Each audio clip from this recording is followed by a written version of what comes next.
And for Last Bell Boxing down at Riley's Gym in Sheffield, joined by Daz Medcalf. As always, mate, it's a pleasure. Yeah, nice to see you, mate. Thank you for coming. Oh, mate, it's great being down here. The atmosphere's always good. You've just took Nick on a technical session. Is the best way to describe it. Always learning, right? Yeah, always. Never stop learning. As a fighter and as a trainer, never stop learning. Once you think you know it all, that's when it don't become fun anymore. I've seen a big difference I've not seen Nick down the gym since a fight. I've seen a massive difference in what I've witnessed tonight compared to what was going on 6 months ago. Yeah, she's a different fighter, evolving all the time, adding to her game. She's doing really well. Just adding all sorts. Listen, we've had to adapt a bit this camp because I had a bit of an accident at work and broke my back. So I've had a new co-trainer come in and teach us some really, really good stuff. And she's been amazing in this camp. Proper changed, added to Nick. Not changed so much, but added things to her. Been a godsend for me. Tell me a little bit about this accident you had, Daz. A load of steel fell off. To cut a long story short, a load of steel fell off a fork truck. Fork truck went up in air, come back down, and my back took brunt of it. So lucky, it could have been worse. But like I say, I've had a bit of a sidekick this camp, and she's done wonders. She's been brilliant. Am I allowed to push on that? You want? Yeah. Who's the sidekick? Just a woman, I know. No, mate. Listen, I'm sure she'll not mind, but Ebony Bridges, it's been amazing. Absolutely amazing. And I'll put it out there now as well. If she chooses to, she will make some trainer, I tell you. Because that woman's knowledge about this game is second to none. Very, very good. Ebony's always been there for Nick. She's always been there for a bit of support, a bit of advice. Very experienced in the game, very experienced in business. She knows a lot of stuff. And I've seen her in the gym when you've took her on the pads. And the conversation that you two have, it's obvious to me that she's got a wealth of knowledge in boxing. Yeah, mate, she has. She's like, excuse me, I could talk to her all day about boxing. She obviously, as you know, I train Ebony as well. At the minute, she's not training. But listen, I gelled with her as a fighter and a friend. She's been brilliant. She's literally added an whole new dimension to Nick, which you've seen some of. And when she's not here, I can follow that on, as you've seen. We work brilliant. If I'm not here, she can do stuff I do. It's just been brilliant teamwork. Never seen Nick so happy, to be fair. She's just added to her game, and it's amazing. I've spoke about this with Nick in the past, but it's a massive bonus for Nick having one of the best mates in the gym, and especially one of the best mates being ex-IBF champion that's got a wealth of knowledge, like I've just said. You could tell just in Nick's aura how much of an help it's been. Yeah, massively. Nick's known everybody for quite a while, and Nick's got utmost respect for her, obviously. And she offers advice to Nick, and as she does all other fighters who she sponsors. But her and Nick have got that friendship as well. As she has with other fighters, but she's got that friendship with Nick, and that's just how we are. We make a really good team. I'm sure Nick will agree. We make a really good team. She's, like I said, she'll make an amazing trainer if that's what she decides to do at some point. As I said to Nick a bit ago in another interview, there's a massive difference from 6 months ago, and I think a lot of people are going to be surprised Not giving any game plans away, but a lot of people are going to be surprised at Nick on the 19th. Yeah, you know, we know what we're going to do. We know how we're going to start, and we also know if that doesn't work, what we're going to adapt to. You know, we've got 3 or 4 different ways we can approach this and adapt to. You know, so we've got everything covered. No disrespect to Mary, but she's got one way. She's tough. She punches hard. She comes forward. Nick can do everything. So, you know, looking forward to a statement performance. No pressure. It's always about the positives. You always want to see Nick improve fight on fight. You're a biggest critic because obviously you're a coach. So, what does Nick need to do in this fight? Because I spoke to her as well about potential fights going forward, and I know you're not looking past this, but what does Nick need to do to get the attention of the other names in the division? I'll be honest, I think she's already got him. I think she's already got it. I think they all need each other. You know, and that's the beauty of this division. They all need each other. You know, you've got Maisie Rose Courtney, Shannon Ryan, who I don't know if she's moving back up to Superfly, Chloe Watson, Jasmina, Sylvia, I believe is a flyweight as well, Nick, Chloe Watson, if I already mentioned Chloe, but they all need each other. You know, it's just how it is, and that's the beauty of this division. It's a bit like, you know, a couple of divisions with the males, they've all got dance partners. You know, you pick any of them names, any 2 names in any combination of them what I've just mentioned, it makes for a good fight, makes for a cracking fight.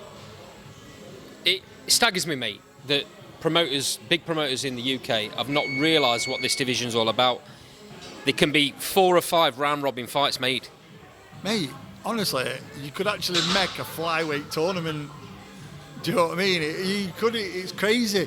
Mate, I cannot actually believe that... 1 second. I just need to get the expression on Nick's face when you said a flyweight tournament. Mate, I'll tell you, and I mean this in the best way possible, she's not right in head. I think she's like a bit of a closet psychopath, because you can put her through every like tough session, you know, really, really tough session, and she just smiles, mate, honestly.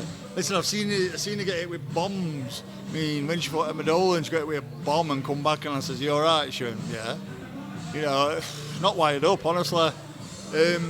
But, yeah, listen, you know, a flyweight tournament is, I mean, what a spectacle that'd be. I mean, Lou DiBella's doing a bantamweight tournament, apparently. And there's a couple of names in that who I would have thought don't need, you know, shouldn't really be in it, not really exciting. You put all them girls in flyweight division, who I've just mentioned, every fight's going to be a cracker. And listen, I can't believe that no promoter has picked that up. I really can't. Staggering, isn't it? Yeah. You know, you've got a couple of girls in that's just the British girls. You've got a couple of girls in Europe, French girls that are knocking on the door for European level fights as well. Yeah, the only really one I really know, French girl. I mean, in fact, no, there's 2. Yeah, I think it's Justine Leleland, I think, who Chloe beat for European title, but that were a bit of a dodgy decision, I think. And obviously Marie Connon, who's actually IBO champion.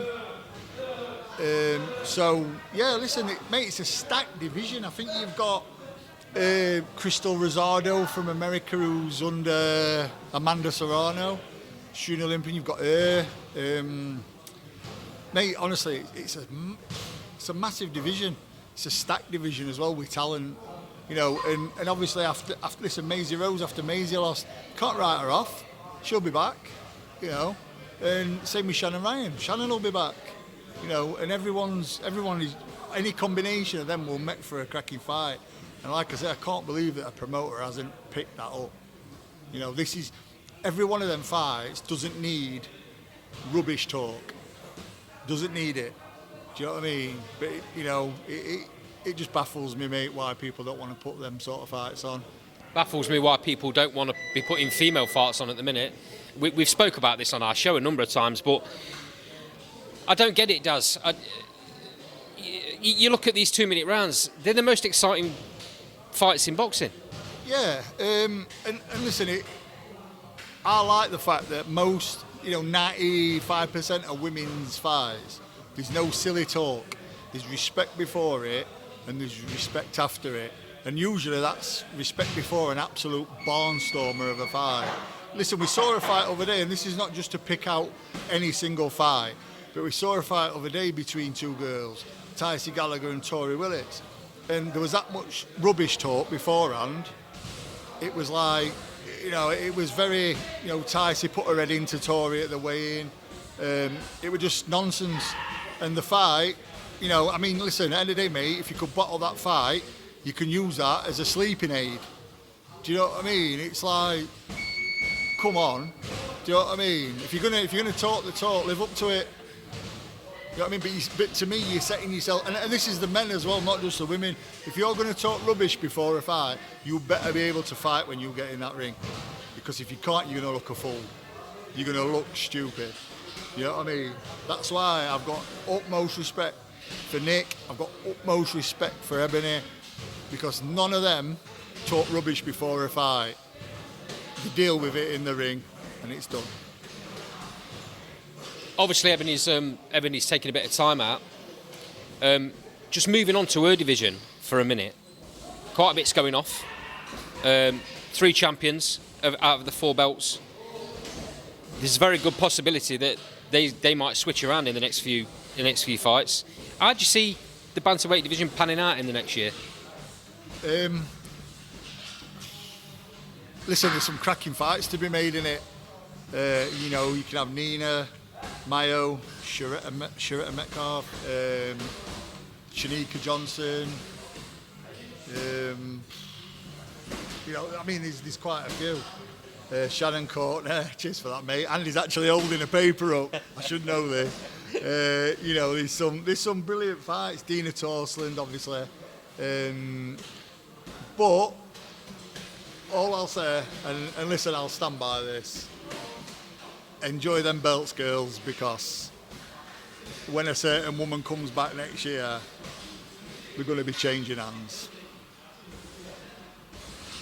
A lot of noise, a lot of people saying that's not going to happen. Listen, people were saying she'd have never been a world champion in first place. Look what she's done. Watch this space, eh? Hey, listen, I'm not just because I train her, and obviously alongside Brian and Kayla, but I just can't see anyone when she's at her best standing with her and taking what she's got. Very intelligent fighter she is as well.